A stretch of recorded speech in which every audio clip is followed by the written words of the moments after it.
Rise up!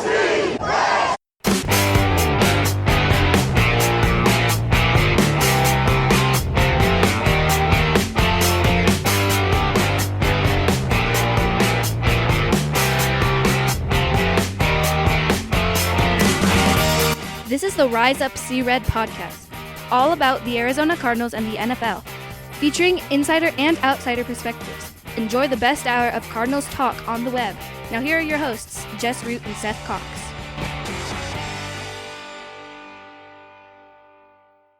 Hello, Arizona Cardinals fans, and welcome to the latest edition of the Rise Up See Red podcast. It is episode 300. I am your host, Jess Root from CardsWire.com, the USA Today NFL Wire site, of course, covering the Arizona Cardinals. And my co-host is Seth Cox from RevengeOfTheBirds.com. His site is from the SB Nation family of blogs, and we've been covering the Cardinals for forever, lifelong fans. Obviously, episode 300, we've been doing this show a long time, dating back to 2013, and this is our 2021 Cardinals free agency preview, as we are. Technically, we're recording on a Tuesday night. At the start of next week, we will get the quote-unquote legal tampering period, and then free agency officially opens with the new league year Wednesday afternoon. And that's when all the fun officially begins. The trades that have been agreed to can become real. They can actually occur. Teams have to get under the salary cap, which is going to be interesting to see. But what we're going to start with in this show, so we'll be talking free agency, the franchise tag. Tuesday was the deadline. There were 9 players, well, 10, technically 10, but 9 that are right now on the franchise tag. What does it mean for the free agent targets out there now? What does it mean for the fact that the Cardinals didn't use it? We'll go through and think and kind of try and make some predictions of the players who managed to re-sign before free agency begins. Who are the guys that are going to test the market and go elsewhere, and who might actually be back after testing the markets? And then for the last couple of segments, we're going to focus on free agents that the Cardinals can sign. Who are the guys on offense and on defense, and even some of the specialists, because the Cardinals have major special teams, free agency happening. Who are the guys on the market who would fit and might be a splash or might be a value? So that's everything we're going to talk about on this edition of the show. Let's talk about the franchise tag. First and foremost, 9 players were tagged. If we want to include Dak Prescott, that is number 10, but he has since agreed to a massive deal, 4 years, $160 million with the Dallas Cowboys, and $66 million in signing bonus. This year alone, he will get $75 million in cash. That's pretty fantastic. But he's already locked in. You got the other 9 players who signed, who were franchise tagged. There's receiver Allen Robinson, Chicago Bears. Taylor Moton, tackle for the Carolina Panthers. Justin Simmons, safety for the Denver Broncos. Cam Robinson, Jacksonville Jaguars, tackle. Leonard Williams, defensive tackle for the Giants. Marcus May, safety for the Jets.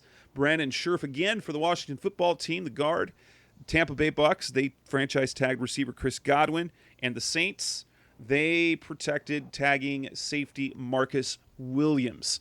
Some interesting names on that list. For you, are there any surprises? Yeah, just Cam Robinson. Everybody else made sense. We kind of saw it coming. I always get a little surprised when I see safeties franchise tag, Marcus May, and Justin Simmons. Simmons is an all-pro. May's a very good player, don't get me wrong, but he's, I was a little bit surprised for that. But, I mean, I think Cam Robinson was really the surprise of the whole thing, just because, one, that's going to be a huge price tag for 1 year, and 2, when healthy, he's been a good player, but he's struggled with injury sans last year. He played 15 games as rookie, only played 2 games his second year, 14 games in 19, and then he finally got all 16 games. Again, he's it's not that he's bad. It just seems like quite the financial investment for a guy that's not played 1,000 snaps in a season yet. Right, and I think, well, if you look at it, it feels like he's going through the stages that DJ Humphries did. The Cardinals didn't franchise tag him, but they also paid him roughly what Cam Robinson will get paid this year. So there's that hope that perhaps he's just turning the corner. Now, it also shows, hey, we got to have someone on the roster we can trust to protect our, Trevor Lawrence, who will be under center this year. And plus, there's the one thing with the Jaguars they didn't have to worry about. They have no problems with the cap.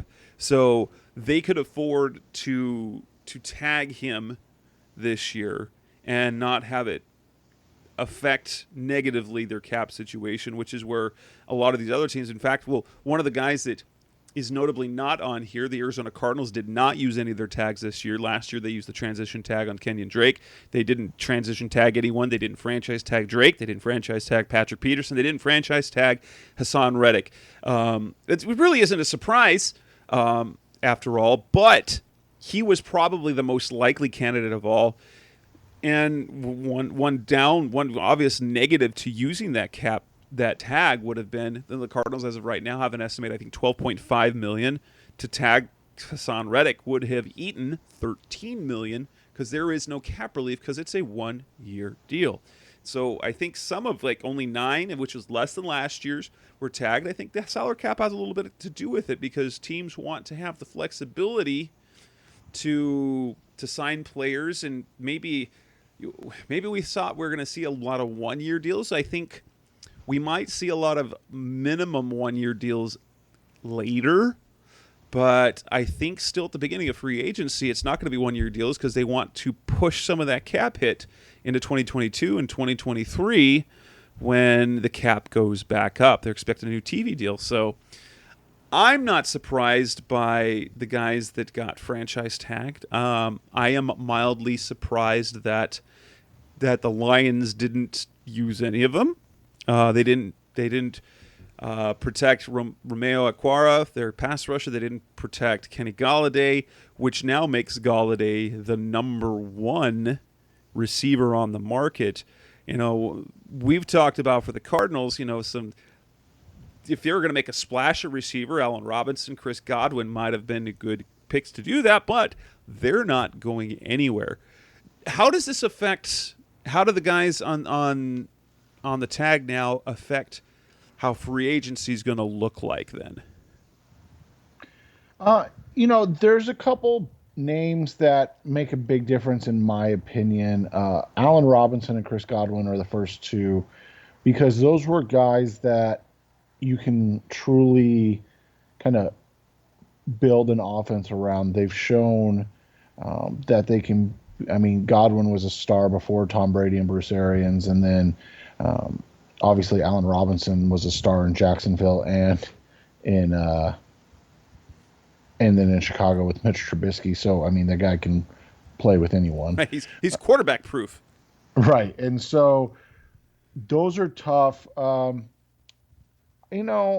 there, there's not a ton of guys. I mean, Brandon Scherf again, Leonard Williams again.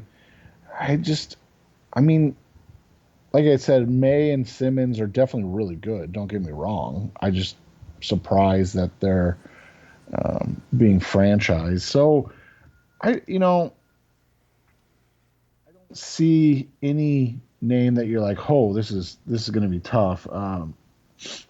After the franchise tags came out, I think more than anything, and something we're going to discuss, obviously, is that we are more surprised to see the guys that didn't get franchise tagged. Let's talk about that because of this 9 players, there does not included a pass rusher, at least one of your traditional edge pass rushers. Not a single one, which means every single one, unless they re-sign with their team, is going to hit the market. This is something that will affect particularly the Cardinals and Hassan Reddick, because I think Reddick is looking for a big payday multi-year. He might not have the market, and I've kind of thought this a little bit. I've thought for a little bit that as things go, while he could get paid big, like we have seen in other pass rushers in the past, he could also find a really weak market, just like Marcus Golden did a year ago.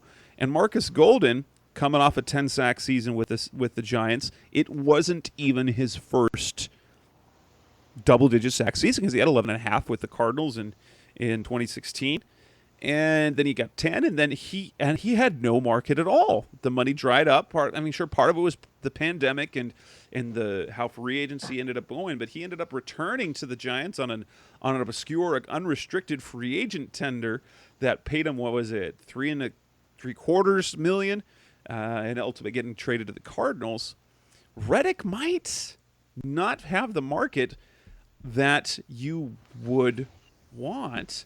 Because if we look at the best free agents out there, here's some of the names of the pass rushers for the edge rushers that are now technically going to be available, unless there's a long-term deal if they re-sign before Wednesday. But you've got Shaq Barrett, 19.5 sacks in 2019. You've got Matt Judon. You've got Yannick Ngakoue. You've got Romeo Okwara from Detroit. You've got Carl Lawson. You've got Leonard Floyd, who had himself at. So if you're looking at top free agent pass rushers, Reddick might not technically, even though he had the 12.5 sacks, in terms of if you were to rank the pass rushers, he might not even crack the top 10. Yeah, and that's the big thing. And you look at his play was similar to Bud Dupree, a guy that was drafted, I believe, the year before Reddick, and obviously Dupree got to play on the edge his whole career. But you look at what Dupree did the one big year, and then got franchised, and then came back hurt, had 8 sacks this year, I believe it was. So he had a solid season, but overall, I just think that you're not shocked after the J.J. Watt signing that he was not that he was not franchise tagged, because the market is going to be A, loaded with pass rushers, and B, unless he signs with a team like Indy or Jacksonville, there's not going to be a lot of teams looking to sign undersized pass rushers that only have one good year, tape, right? And to big money. Correct. And so you brought this up off the air. We could be looking at a situation where, the Cardinals might be able to get him to come back on a 1-year, $7 to $9 million type contract that says, hey, run it back, do it again. And then, then they'll probably franchise tag him or something to that nature. Yeah. And, I think it'll be interesting. All it takes, obviously, is one team. All it takes is one team to really want him. And there are some teams that have the money, and pass rushers are always in vogue. So it's not like we're saying it's going to be implausible. But he does bring a little bit more risk because he doesn't feel as scheme independent. Because if you're going to use him in a 4-3, you either have to put him in a role where we know he struggled, or have a different type of role, kind of like Seattle did with Bruce Irvin, what the Lions did with Devon Kennard without dropping as much, because Kennard managed to have 7 sacks in the last 2 years before joining the Cardinals, playing the same type of position. So, but he's not as scheme flexible. He's undersized. Now, granted, he does have 3 things going for him. He's got a big season. He's 26 years old, and very athletic. And there's nothing there. You know that it's not going to be an issue of effort. He's never changed the effort level when he's played. It's just the effectiveness. And so you're going to get a hard worker. You're going to get someone who he wasn't just playing for a contract. He was finally in a scenario where he could have success, and the results finally came. The effort was always there. So you've got the right age, you've got the right athletic profile, maybe not the physical profile, and you've got a motor and a desire and a hunger. So those are all working in his favor by far. They're working in his favor, but when you've got the number of pass rushers on the market that you have, guys who have been productive over a longer period of time, are a little bit more scheme independent, it's going to be interesting to see what happens. Even if the Cardinals come back, I literally could see them getting him back on, say, a $4 to $5 million deal, which honestly, that's still a lot of money. It's just not big money. It's not what we want to see players get consistently. But in terms of building the Cardinals roster, that would work out fantastically because, we'll talk about this in a little bit, but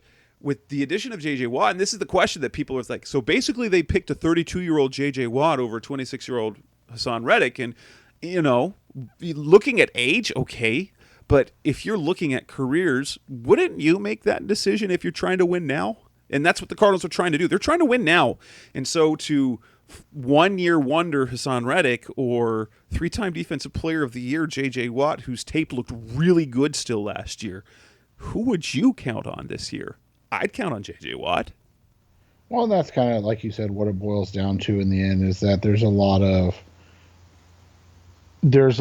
of, yes, I understand wanting to keep a young pass rusher like Reddick, but the Cardinals know more than anybody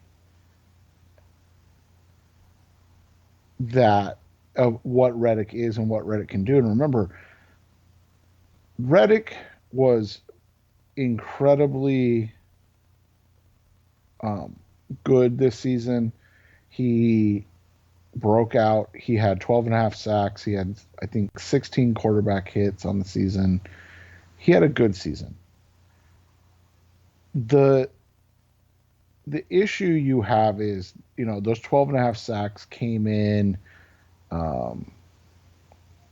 a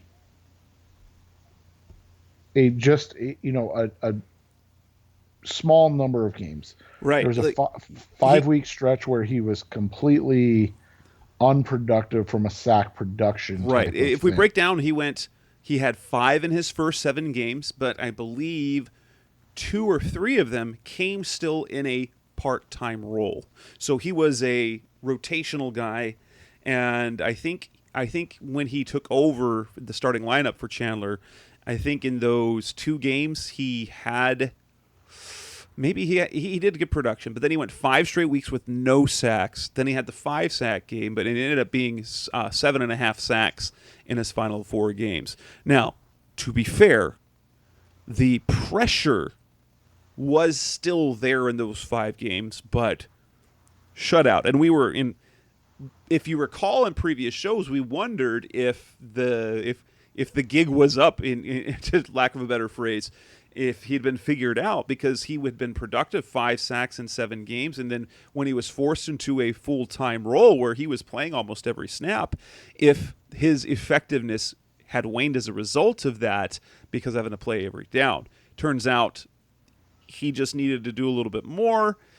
And so, yeah, there's a number of concerns there. I hope for his sake he gets paid. I really would like for him to be back, and hindsight, using the 5th-year option would have been ideal. However, it would have been foolish to exercise that option based on what we knew about Reddick a year ago. So it was the smart business decision that could end up paying off. We'll see what happens, because I think Reddick, his market is actually, honestly, there's 3 guys, the Cardinals, whose market I'm super intrigued to watch. That it's both Reddick, it's Patrick Peterson, and Kenyon Drake. Just what is the perception of all those 3 of those players outside of Arizona. Coming up next on the Rise Up See Red podcast, the best hour of Cardinals talk on the web. Let's talk about the Cardinals free agents that they have and who we think will re-sign before free agency begins next week. I expect there will be some, but we'll talk about our predictions as to who that is. Let's come up next on Rise Up See Red. We're back on the Rise Up See Red podcast, the best hour of Cardinals talk on the web.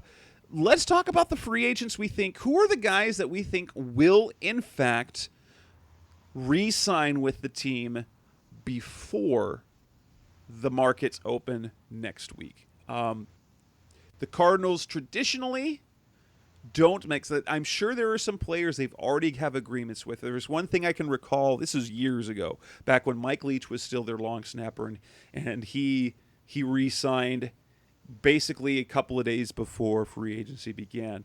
And I happened to have a conversation with I can't remember if it was him or it was someone in his family, and they had the deal in place for some time, and the Cardinals were just waiting to announce it. And so for a lot of these players, there might be something already in place. If we're looking on the offensive side of the ball, do you see Brett Hundley coming back? I don't. I think he's out. I think he's gone. I think his 16 games being inactive last year was the signature. It was kind of the writing on the wall for me. Yeah, and I mean, you and I wonder aloud if there was something to the report that came out, slightly prior to this season with maybe some potential legal trouble, and that the Cardinals decided that they weren't going to take any course of action until the legal consequences came out, but they also weren't going to let him be really a productive kind of member of the team. So, and like you said, I think being basically benched for the entire season showed that there were the Cardinals weren't interested in him anymore. You have that. I just don't see any way he comes back. No, let's go. I'm going to go through the guys on the offensive side of the ball I think will be signed before free agency starts. I think they get Dan Arnold back. I think Kelvin Beachum I'm not sold on, so I don't know. That's the one guy I'm not sure where he is at because he signed super late. And so with the performance that he had, is he going to look for something more? Kelvin Beachum's a possibility. So I think Dan Arnold's probably a lock. And after that, I think on the offensive side of the ball, that kind of I could see, and Trent Sherfield, I think he will sign without a restricted tag because I think they have so many special teamers that are free agents. It's kind of crazy. They're not going to use a tender on him because you don't just do that for someone who only plays special teams. But I think he'll be back, maybe get $1.5 million, which is more than the minimum. So Trent Sherfield, Dan Arnold, and maybe Kelvin Beachum on offense. Yeah, and I think those are really the only three you could see. I don't see Drake coming back. So, yeah, I mean, I'm not as 100% confident as you are on Dan Arnold. I still lean he's back probably 75-80%, but I wouldn't say it's a guarantee. Yeah, I don't think I don't think there'll be much of a market for him.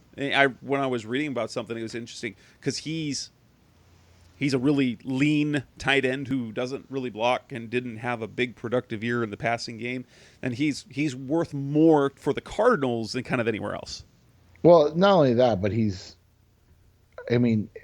when you look at a guy like Robert Tonyan, who came out and had a huge year for the Packers, probably should have been a Pro Bowler, and then you have a Dan Arnold. Those are polar opposite type of guys, right? Like Tonyan is a physical specimen that plays as you know, I call them two-way tight ends at this point because they're blockers and receivers. And he's, let's just be honest, more athletic than Arnold. Arnold is kind of a big receiving specialist. That's basically what he is at this point. And more than anything, he's a red zone threat. And so I think he's going to be a niche player, and the Cardinals probably more than most teams fit the niche that he is. On defense, I think these are the guys that they get under contract. I've got a sneaky feeling that Marcus Golden might be one of those guys. I'm not 100% confident. I think that's a sneaky guy that I think they get under the deadline. Other guys, Tanner Vallejo, Zeke Turner, probably both Chris Banjo and Charles Washington. None of them are going to be expensive. And then if I had to pick any of the cornerbacks, maybe it's Jonathan Joseph, who they re-sign. Just because of familiarity with Vance Joseph, get at least one vet there. I think, Dennis Gardeck and Dennis Gardeck. I think Dennis Gardeck is a guy that they tender for the 1 year. I think original round is plenty coming off the ACL. Zeke Turner, I think they get to, like, they'll do like Trent Sherfield. They'll agree to something that's less than the tender. Tanner Vallejo, I think they like him, and interestingly, he quietly tied with Zeke Turner for the team lead in special teams tackles. And there's a little bit of upside on defense, I think, and I've talked about this on the show as well, is that if Isaiah Simmons is going to be in a full-time role but also plays other positions like he did at the end of last year, you're going to need a linebacker to come in that you can trust. And Tanner Vallejo has been very productive in limited roles on defense. And when he's stayed healthy, he's been very productive, and I think he'd be a nice fit back there. Not expensive, a better linebacker in terms of playmaker than a guy, say, like Joe Walker was the year before. Charles Washington, he's a nice special teamer to have. And then Chris Banjo, who they might sign to he signed for the league minimum last year and ended up starting most of their games at safety. So I think he'll be a guy that they prioritize a little bit more because he does give them veteran experience, and he's a top-end special teams player as well. And then Jonathan Joseph, for me, Drake Kirkpatrick, I don't think we saw on Instagram, he's not about this. If he signs on a minimum deal, it's not coming until right before training camp, this last year. And I think Jonathan Joseph might be willing to do that early on.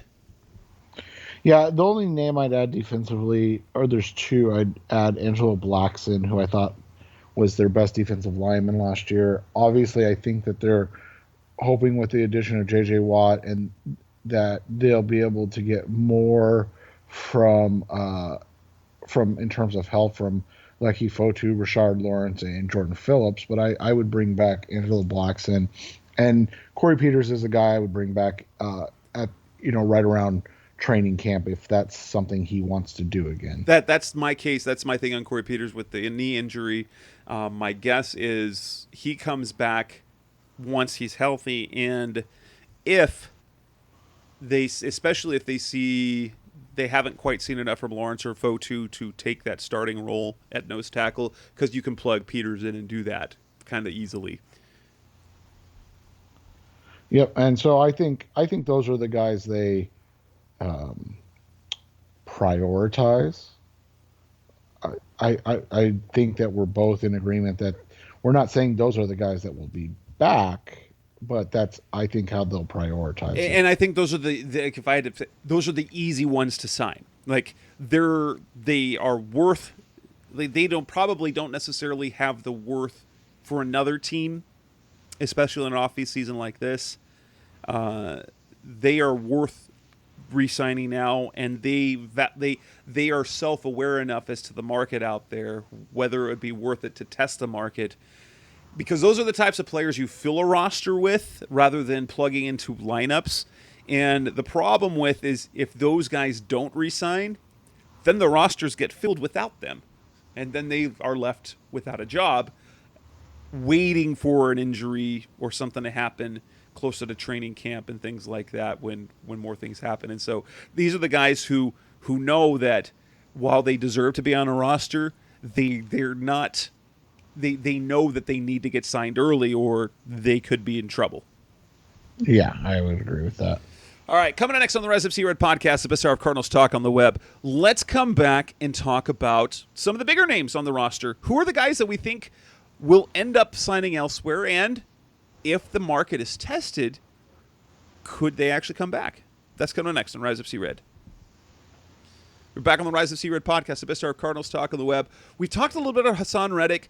There are some higher profile players that the Cardinals have hitting the free agency, namely Kenyon Drake, Dan Arnold. I don't know if he's a bigger name, but the biggest ones are Kenyon Drake, Hassan Reddick, Patrick Peterson. I'm guessing all three of these players are going to find the market and are going to hit the market. I think Kenyon Drake probably does not come back for one reason or another. I think the Cardinals would like to go cheaper at running back, and as much as they like him, and I think he proved he was a capable every down back, and so I think there is still a market out there for him. Reddick's interesting. We've already discussed him. And Patrick Peterson, my guess, if they don't re-sign him, he's going to end up signing elsewhere. I don't think he's still a quality player in this league, and if the Cardinals don't ink him before the deadline, before free agency actually begins, he's probably going to end up on a team that we regret seeing him go to, like Kansas City or Tampa Bay or the like, because Kansas City, obviously, he'd be back with his bro Ty Matthew, and in Tampa, while they don't really need cornerbacks, because but you reunite with Todd Bowles there, maybe even San Francisco with James Betcher there, but who knows? I mean, you could also see him up in Seattle. I could totally see that happening, but I know he wants to be back. He's made that clear now. I think that's also been made clear that he still views himself as a top cornerback and wants to get paid commensurate to the talent that he believes he is. And I think the Cardinals are going to wait and see. If they don't re-sign him, I doubt he's back, and that'll be an interesting end to his legacy here in Arizona. Yeah, it's interesting because I think Patrick's probably got an idea of what the Cardinals are willing to pay him, and I think that he probably takes it as an insult at this point, just because, I mean, and I'm not trying to say this to be negative, but that's how those guys view things. They view money is respect, right? And if you're going to offer him less money, this means you respect him less than before. And so I think that's, a silly way to look at it for him, but I think I get it. I do. But I would imagine, if they haven't already, that Patrick's agent knows a number the Cardinals are willing to pay him, and they can probably go find out if any other team's willing to offer them that type of money. Absolutely. And I think that's where it's going to be. It's hard to explain, because what I'm trying to say without saying is I think that Patrick's going to feel disrespected, and if he ends up signing elsewhere, it'll probably be similar to what we hear about Ty Matthew, and that the Cardinals were willing to pay him more, but as Jess said, well, I want to be paid basically for time served as well. I want to be compensated in that manner. And, let's hope as Cardinals fans it doesn't get to that. But two, if it does, that he's not as successful as Ty Matthew was. Oh, my goodness. He turned good on Ty. And I understand, in hindsight, that looked foolish, but there was nothing about his play for the last year and a half that he was with the Cardinals that helped you really think, oh yeah, he's going to become that player that he was again. And lo and behold, he became the player that he was before. So good on him. He got healthy. He was fantastic. Now, Pat, it's going to be interesting. Like, and I mentioned this. So if a player's going to end up taking less than what they were already making, they'd rather do it for another team. And it kind of to prove a point that they still can do it. And it's just kind of interesting that way. Now, I'm sure that he's probably looking for at least what because he made, I think, $12 million this last year. I don't think he's looking to go backwards, and probably the Cardinals are looking more max at the $10 million range, max, like 2 years, Yeah, and $20 million, and people, which is what was that the Joe Hayden deal got? That was roughly what he got, wasn't it? Yeah. Yeah, and people might say, well, that's silly. You would lose Patrick Peterson over $2 million, but at the end, there has to be a max that where you're willing to stop, and there also has to be an understanding of you can't always kick the can down the road. I mean, we saw the numbers today. The Cardinals are paying J.J. Watt for what, 5 years? Well, they played. Yeah, they basically pushed $7 million of dead money. Just essentially, they're like, all right, 2023, they're $7.2 million, and we won't have JJ around anymore. It was just a way to manipulate the cap. For those of you who don't know, the cap is in some ways an illusion, but you can't avoid the cap forever.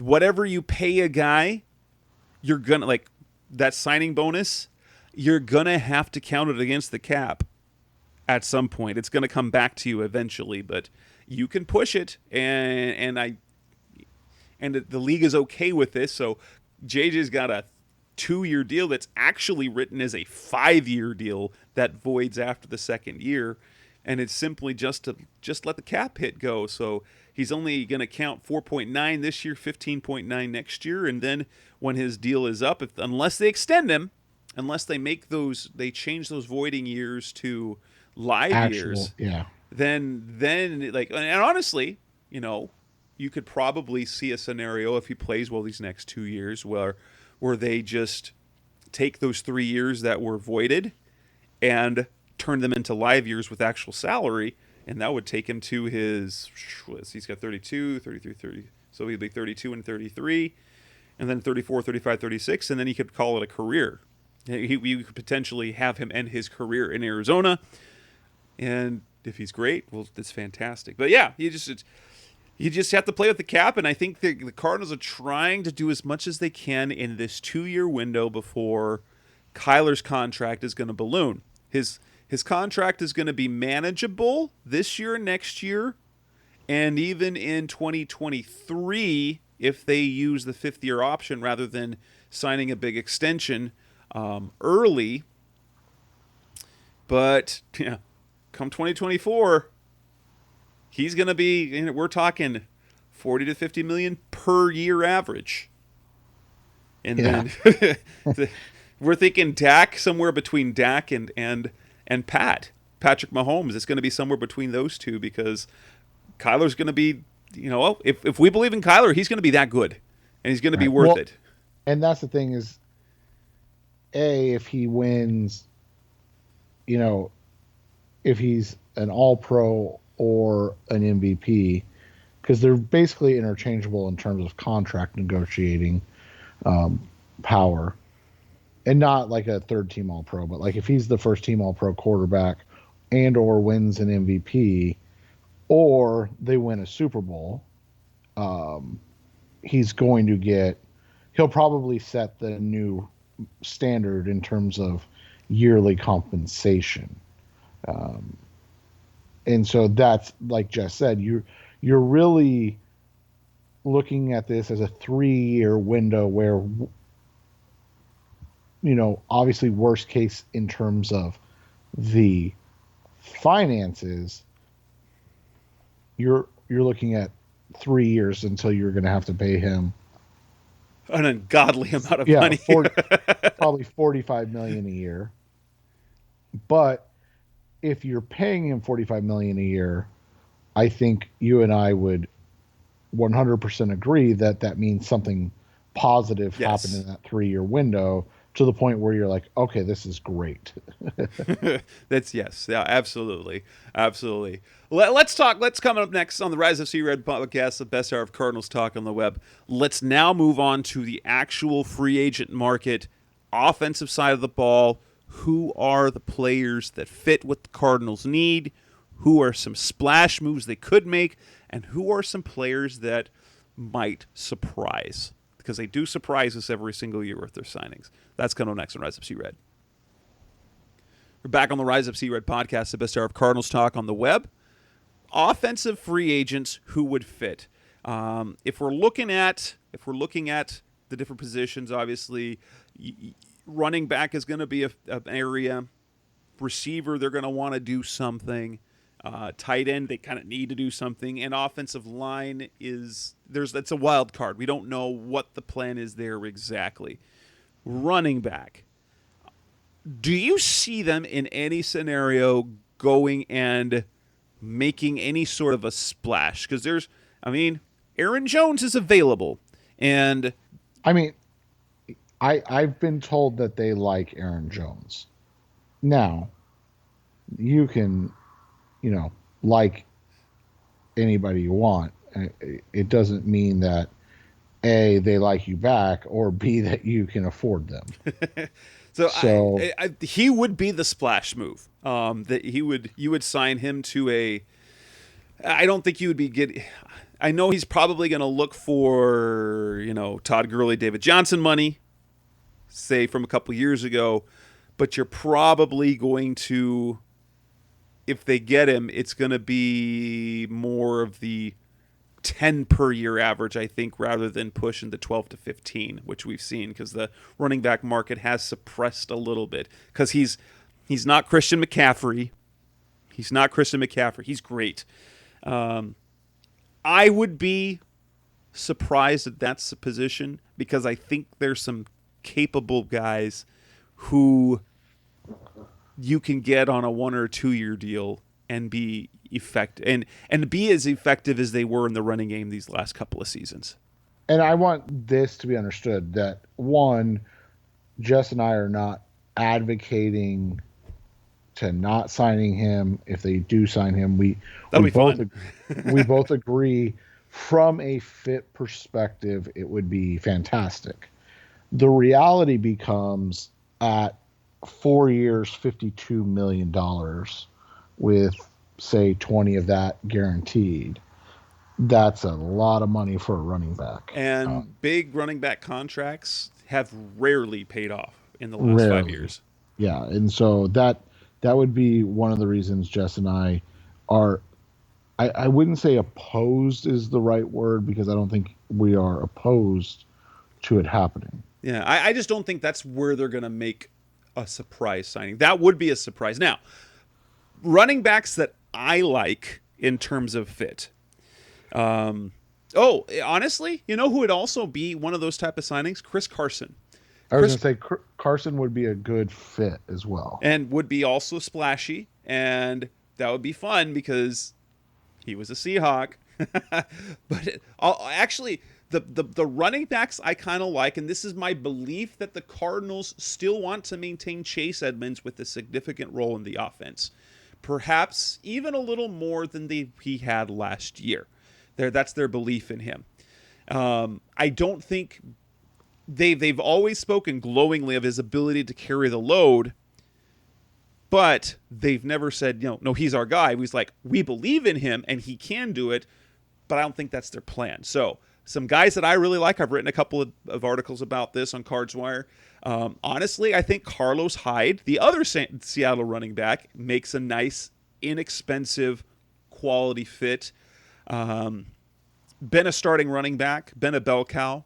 And based on his signing with the Seahawks last year, is willing to take a complimentary role at this point of his career.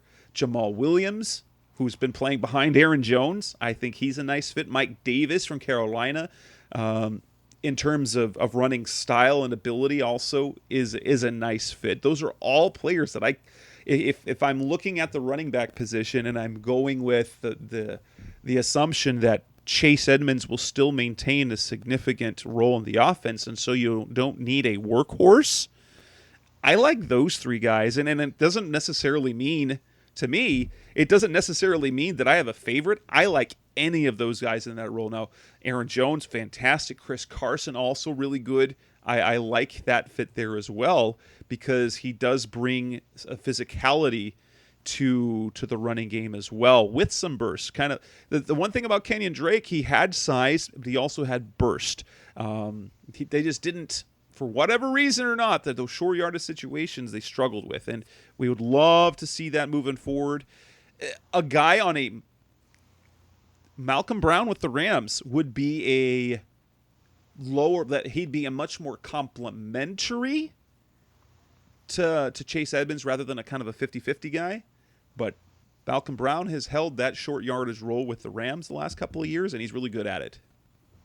Yeah, and there's one name I wanted to add to that list, and that's Gus Edwards of Baltimore. I think Edwards would be a really nice fit. We've seen his success with Lamar Jackson.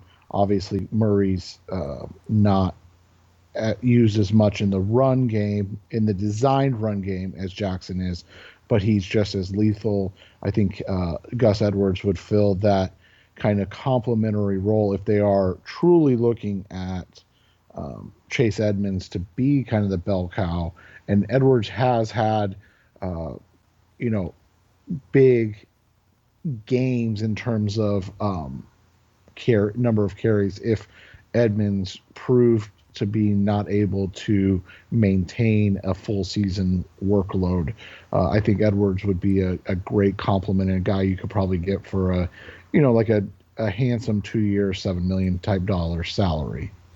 Receiver's an interesting position to me because the splashy moves they could have made, they can't make anymore because those guys like Allen Robinson and Chris Godwin have been franchise tagged. And so you've got Kenny Golladay, who now becomes the number one receiver on the market, Juju Smith-Schuster,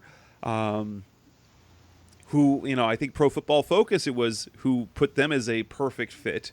Then you've got some other things, but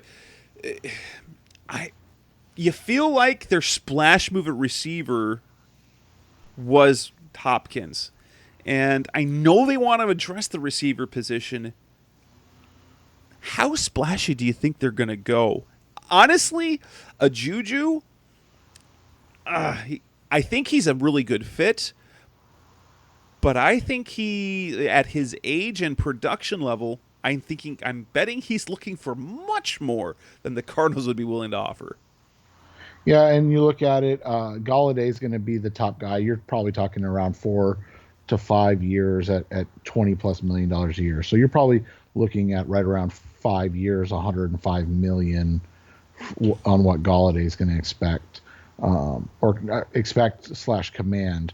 I just don't think that's even plausible. It would definitely be a splash. You'd have the best receiving duo in the NFL, and you just signed J.J. Watt, so that'd be a great, fit. But after that, another kind of splashy but certainly not as expensive guy. And wouldn't it be hilarious if they signed Will Fuller? Another ex-Texan. Now, there are some concerns there as he had that suspension at the end of last year. So yes. There is that minor issue. But in terms of profile, he is the exact sort of receiver to have opposite DeAndre Hopkins.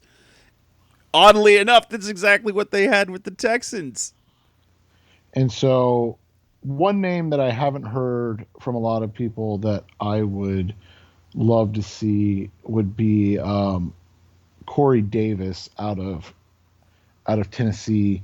He's shown that he can be that high-end complementary number 2, big physical guy. I think he'd fit well across from DeAndre Hopkins. And then I think he'd actually create a great scenario where you get a guy like, now you can move a guy like Christian Kirk inside, or Andy Isabella, and allow them to work. he's looking at maybe 13 to 15 million a year, which is still a lot of money. Don't get me wrong, but you're talking, 5 to 7 million less. I think he'd be a nice fit. And though, I mean, right now, obviously, we're talking about what you and I would describe as high end type of guys. The final guy that I would put as like a clear cut number 2, if he were to sign, would be T.Y. Hilton, the veteran from the Indianapolis Colts, older. I think he's 31 now.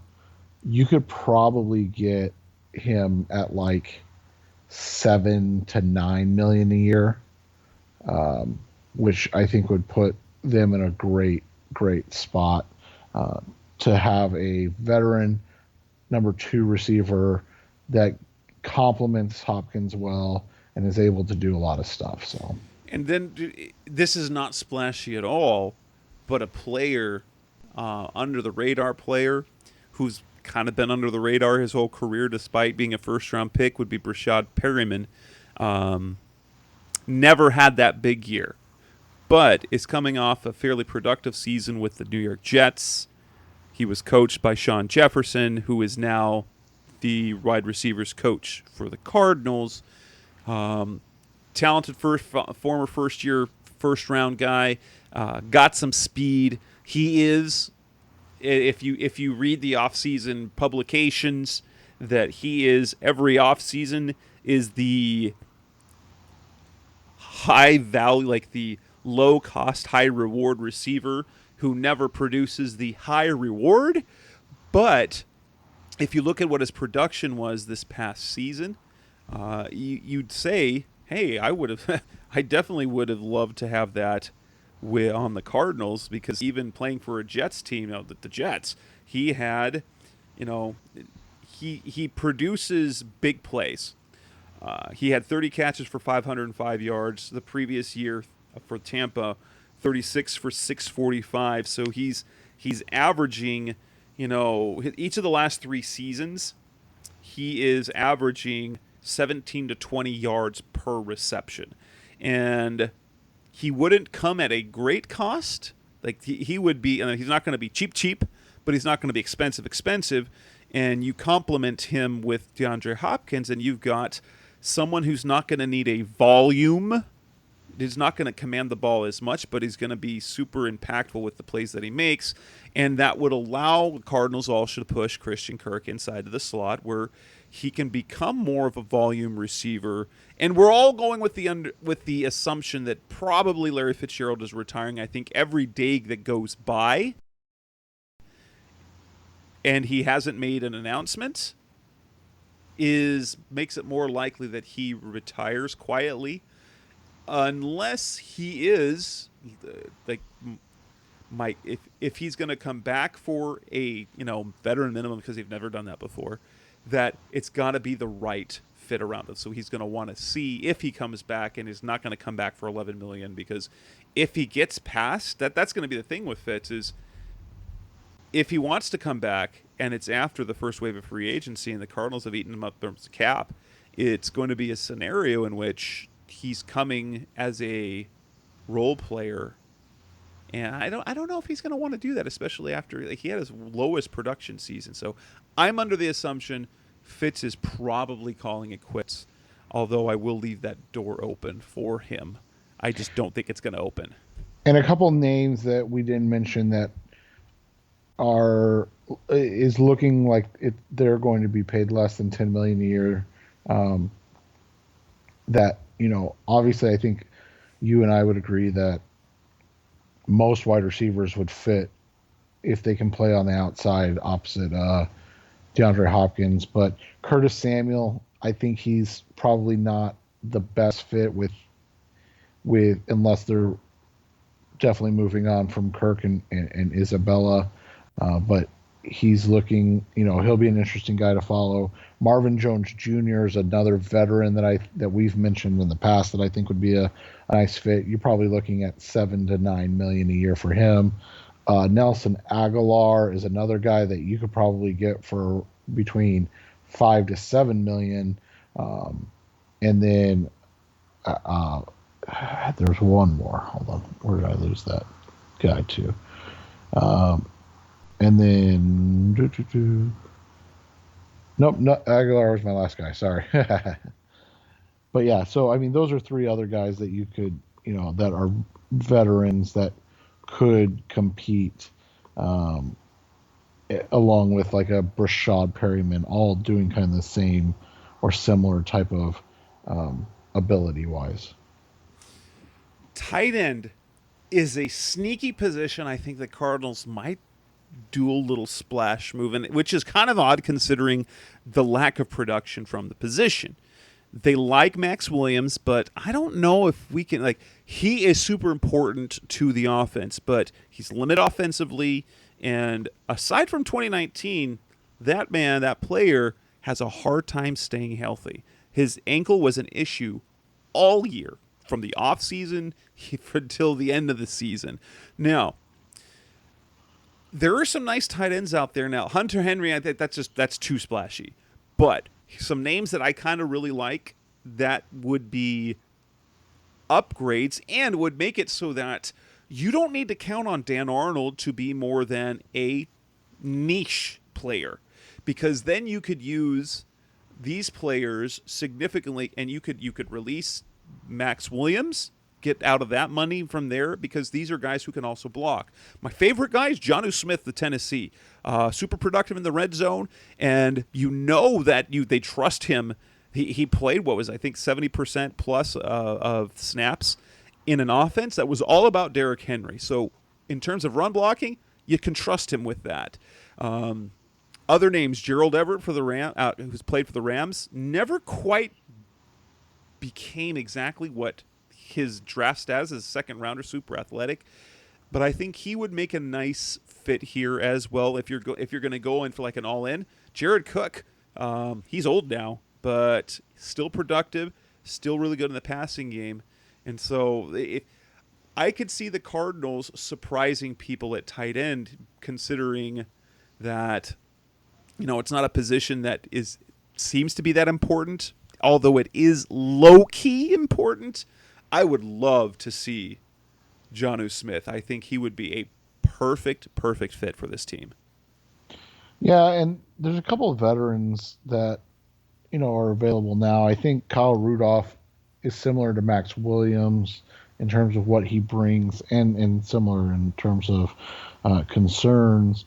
But you look at him, a real old guy like a Mercedes Lewis, who probably doesn't fit as much, but is still a really, really good run blocking tight end if he's interested in that. I mean, you look at what he's done in Green Bay to help their running game.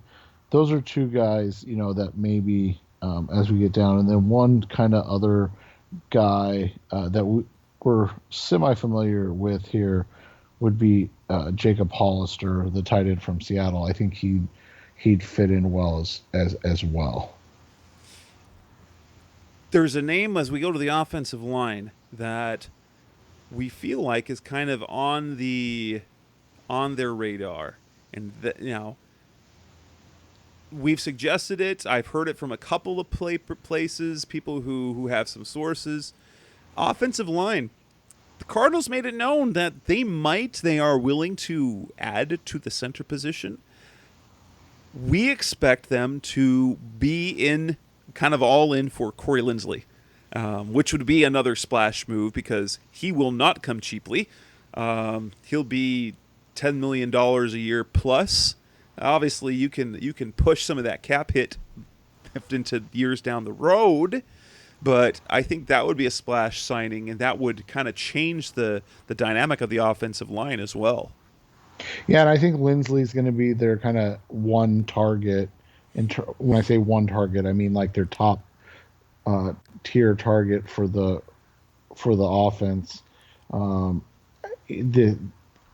doesn't mean they're going to get him by any means. I just think that that's going to be the guy that they look at first. And then from there, they kind of work their way backwards. Do we want to spend the money on the position? How much of an upgrade is it from a Mason Cole or Lamont Gaillard? Is there a guy like a Creed Humphrey or Landon Dickerson in the draft that we can get on day 2 that would be worth it? So those are all things, but I think Lindsley's the guy. I don't know where they would go if they don't get him.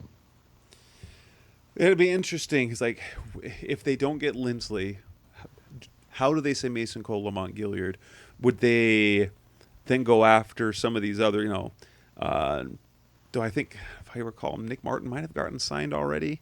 But you'd have like a David Andrews. Right. Or do they feel like they still gotta upgrade from Mason Cole, or is it a scenario where they bring someone who can start, but they'll let Mason? It looks like Martin's still available as well. Hey, another former Texan, and they'll bring in all the Texans. If you're talking about going all in, there's 2 guys that are older that would make sense, and that's Alex Mack. Yes. And then did Mike Pouncey retire? It was only the other both one. Pounceys. Right? Both Pounceys retired. Oh, did they? I must have missed the other one. But yeah, like an Alex Mack. Though Alex Mack, I think, is probably going to sign with the 49ers. I'm sure he will, but you look at that, Andrews, but Lindsley is 30, Andrews is 29. Ted Karras is another interesting guy that's not bad. I would think it would be Lindsley, and then maybe they'd be willing to go get a David Andrews for $7 million a year. But I don't think it's as important as I think after Lindsley, I don't know how hard they go after anybody else, is what I'm trying to say. Like, if you're not going to clear upgrade where you're getting one of the better centers in the NFL, then I don't know if you're really looking to upgrade, if that makes sense. Right. Do you think that if they can't get Lindsley or a center, that they try and throw some money at a right tackle? Or do you think that they have something in plan, whether I'm guessing Beachum might be their priority, and that might be the way they go. But could you see them? Because that's the one position that I don't really have a gauge on at all right now. It's interesting because Sean Kugler's comments about Josh Jones really make it seem like they're not focusing on Jones being the starting right tackle. Now, that doesn't mean he can't be. It just feels like they're looking at it as they feel comfortable if he had to start or play at right guard or right tackle. Probably throw left guard in there as well. But and that's the funny thing, is because when they give that information willingly, that's something. Because when we were thinking about Justin Murray and about playing right tackle, even from the time that Keim signed him, they talked about his position flexibility, his ability to play guard. No one asked him if he was going to play guard. No one asked if Josh Jones was going to play guard. They just said, yeah, he's position versatile. He can play guard, which tells me he's playing guard this year. And so, the thing I'll look at, and we'll talk about this later on, but the way that they've heavily scouted these offensive linemen makes me think that they're looking at right tackle at 16. And I mean, you can look at that one of 2 ways. One, this is a good tackle class. I mean, Rashawn Slater from Northwestern, Elijah Vera Tucker from USC, Christian Darrisaw from Virginia Tech could all be in play at the 16th pick. All guys that have played really well. You wrote about it the other day, the Oklahoma State kid who's real kind of, he gives you that ready to go type of vibe. What is it? Tevin Jenkins. All those guys are projected to go in that, 14 to 32 type of range, where they're first round type of guys. So that's what you kind of you look at it and you say, okay, well, would they really want to have Jones and a rookie right tackle? But then you look at it and you go, well, they probably could bring back Beecham, like we talked about earlier, on a cheap 1 year deal again. And if they're seriously, and obviously we'll never know this for a fact, but if they're seriously pursuing Corey Linsley, well, it would make sense that you would want a veteran kind of guy in the middle to help out those young guys next to him. Coming next on the Rise Up See Red podcast, the best hour of Cardinals talk on the web. We'll come back for the final spot to talk about defensive free agents. Who could be the guys that the Cardinals add on defense? That's coming next on Rise Up See Red. We're back on the Rise Up See Red podcast, the best hour of Cardinals talk on the web. Let's go to the defensive side of the ball. Obviously, they made their big move with J.J. Watt. However, they need cornerbacks. And I think that's kind of the number one. That's the position my eyes are on, because what are they going to do there? If it's not Patrick, how are they going to do that?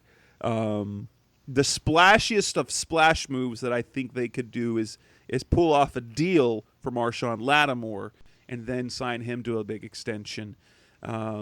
What that would cost is uncertain. I had someone suggest that rather than giving up a pick, swapping the Saints both first and second round picks. I don't know if the Saints go for that. I'd kind of go for that, because the Cardinals then don't lose any picks. They just lose pick value. I don't know. I don't think the New Orleans goes for it, but if you feel like they're going to make a splashy move at corner, whether it's trading for Lattimore, maybe it's because the Bengals didn't use it. William Jackson might be. He would be a perfect fit scheme-wise for what the Cardinals do. What would you see them doing at cornerback? What would be the splashiest move you'd see them making? It's tough. I mean, you look at, like we talked about earlier, Peterson's market value is right around $10 million a year. Would he be willing to take that? It seems like the answer is probably no right now, but I mean, we'll find that out as we get closer. From there, you look at it, there's a bunch of slot cornerbacks, but I don't know if they're ready or willing or able to move Byron Murphy outside. So that brings up a couple guys. One is veteran Xavier Rhodes. Wouldn't be splashy in the sense of a long-term type of deal. He's coming off a really nice season in Indy, though. You could probably get him for like 3 years, $20 million, maybe 2 years, $15 million. That would be a nice fit for them. The other would be Ronald Darby, who's had kind of an up and down career, but is a guy that has got, good ability and could be a nice fit for this defense. Don't look at the Eagles Cardinals game at all, though. Just don't. That's also, super young still, which is different when you look at that. And then you've got like a William Jackson the third. His market value seems to be around $9 million a year. Would you be willing to put him in that, between 25 and 27? Would you be okay with that? I think that's a tough question to answer. But this is a good season to need cornerbacks in free agency, because I think that there's going to be some good ones that are available that maybe won't break the bank. Even a guy like Shaquille Griffin, right, coming down. Yeah. The thing with Griffin, he's you don't want him to be your number one. We've seen he makes really flashy plays, but he also gets beat quite a bit. So I don't want him as their splash move, as a complimentary move. I'm good with. And then from there, you do have some veterans that you could probably look at. I talked about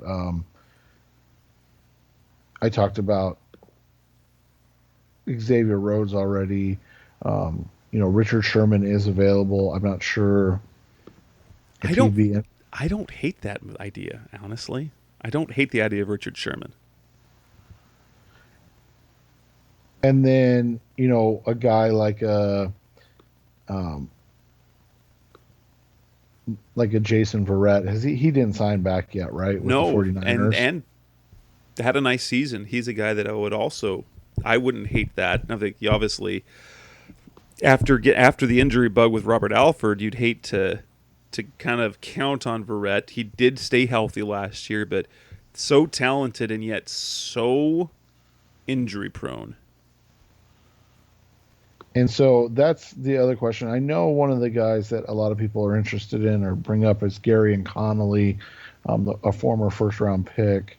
He hasn't been great. You could probably get him on a small deal where you look to maybe take advantage of him not having a big market, and then Bashad Breeland's another one. I think what we found though the last couple of years is um, that the position of cornerback is important. I don't want to downplay its overall importance.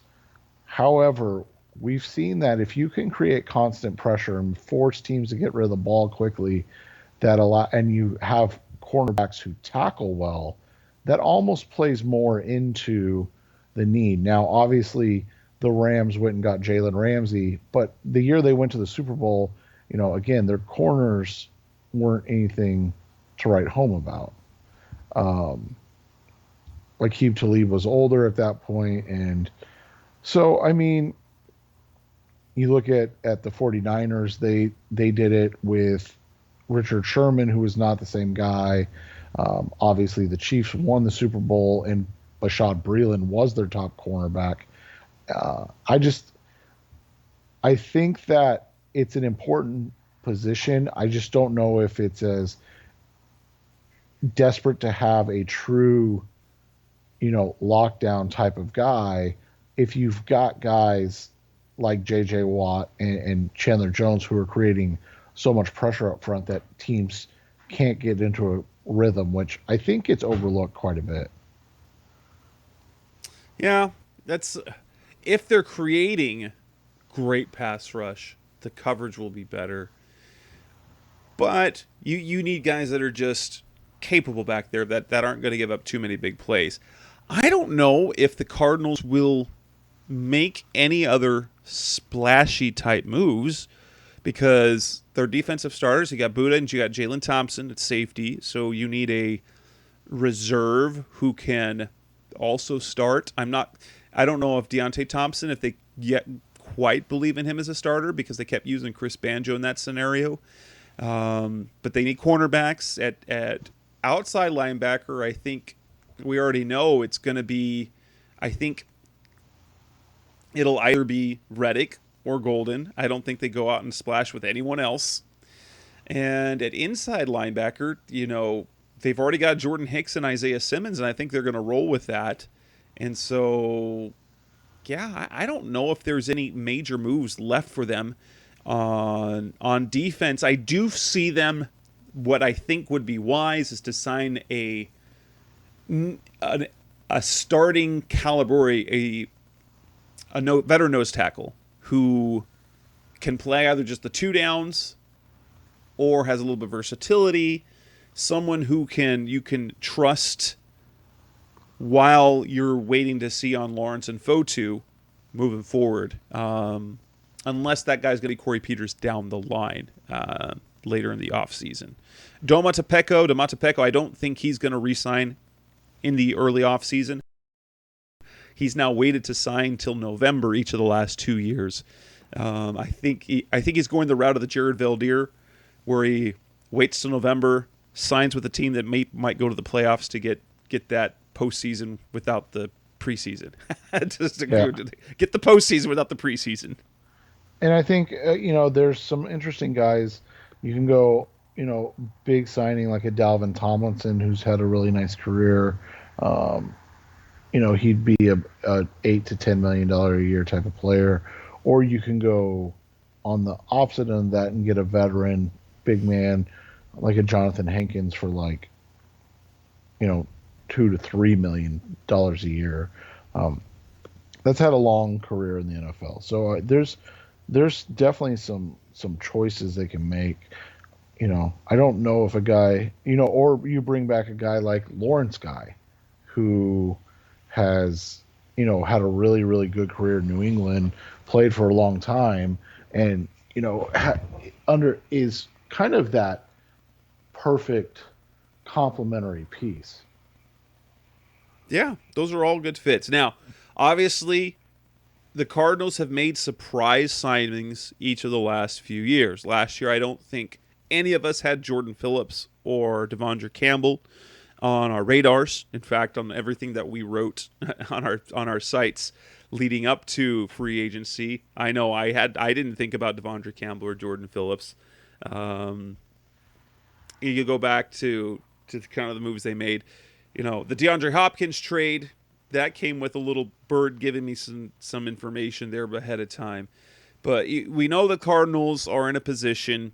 This is the thing. Michael Bidwell does not want to rebuild slowly. And while we did see progress from 2019 to 2020 and from 2018, the disaster, to 2019 to 2020, they're not looking to slowly get better. They're on schedule.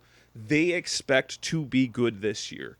Their goal is to be Super Bowl contenders this year, not just make the playoffs. And they want to, obviously, that's the first goal, make the playoffs. Steve Keim is making moves with urgency, and in the NFL, you know that you can do that. He understands the window that they have with Kyler Murray's rookie contract, and year 3, year 4 is kind of the sweet spot. If you can do it, you build so that this year and next year you're in the best position to potentially make a run in the postseason with your cost-controlled quarterback before that cost becomes prohibitive. And while you still compete after that, you just have to go with the understanding, okay, now we're paying the quarterback a lot of money. He's now got to be the guy. This year, next year, you can still build your roster so that if your quarterback is a star, it's great, but you don't need him to be on his game 100%. They want to win. That's why they got Hopkins last year. That's why they signed J.J. Watt. This year, they're not going to say they're going to be Super Bowl contenders, but that's what they're trying to build.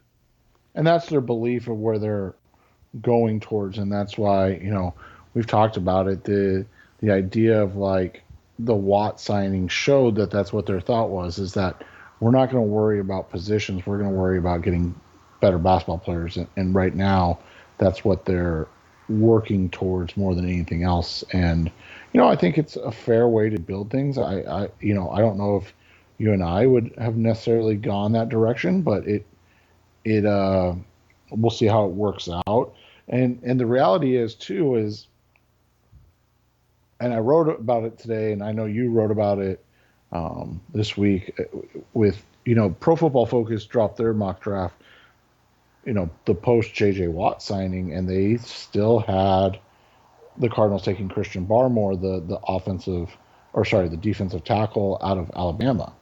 And you might go, well, why would you do that? But the reality becomes, I think that when you look at the way to build a team, one, you can't force it. And if there's not a corner that fits, as we just kind of discussed, creating such a good to potentially great defensive line lessens the burden of needing, really, really good corners in terms of just pass coverage. And so I think that's what we're seeing right now is maybe they knew that they weren't going to be in the cornerback market as much as they would want to be.